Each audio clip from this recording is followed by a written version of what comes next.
News 28 मराठीमध्ये आपले स्वागत आहे। आजच्या मोठ्या बातम्यांबद्दल बोलूया। राज ठाकरेंच्या वाढदिवसानिमित्त मनसेकडून शेतकऱ्यांना 700 अधिक फळझाडे मोफत वाटप। मराठी हृदय सम्राट मनसे अध्यक्ष राजसाहेब ठाकरे यांच्या वाढदिवसानिमित्त महाराष्ट्र नवनिर्माण सेना वाडा तालुक्याच्या वतीने आज 14 जून 2026 रोजी सलग 11व्या वर्षी शेतकऱ्यांसाठी मोफत फळझाडे वाटप कार्यक्रम खंडेश्वरी नाका वाडा येथे उत्साहात संपन्न झाला। यावर्षी 700हून अधिक फळझाडांचे वाटप करण्यात आले। यामध्ये चिकू, आंबा, पेरू, जांभूळ, काजू, सीताफळ, आवळा या फळझाडांचा प्रामुख्याने समावेश होता।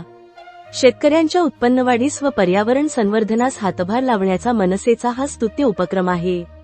या कार्यक्रमास मनसे तालुकाध्यक्ष श्री कांतिकुमार ठाकरे, ज्येष्ठ महाराष्ट्र सैनिक श्री दीपक ठाकरे, सचिव स्वप्नील मोरे, महिला आघाडी तालुकाध्यक्ष उषाताई मोरे, नम्रताताई भोये, मंगला निकम, उपतालुकाध्यक्ष दिलीप सांबरे, रवींद्र जाधव, विश्वास पाटील, नितीन भोईर, मनविसे उपजिल्हाध्यक्ष निखिल बागुल, मनविसे तालुकाध्यक्ष विक्रांत ठाकरे यांच्यासह रतीश पाटील, विकी काळे, देवेंद्र भानुशाली, मनोहर धसाडे, वैभव हरड, मित पाटील, ओमकार साळुंखे, वैभव किणी, करण ठाणगे, मिलिंद पाटील, शंकर मोरे, मधुर म्हात्रे, मंदार पष्टे, कुमार पाटील, प्रकाश धानवा, संदेश कातारे, प्रशांत ठाकरे, उमेश कराळे, गणेश ठाकरे, कल्पेश, जयेश ठाकरे, हर्ष भानुशाली, किरण मोरे, सागर गांगडे, ओमकार पाडोसा व अनेक महाराष्ट्र सैनिक मोठ्या संख्येने उपस्थित होते।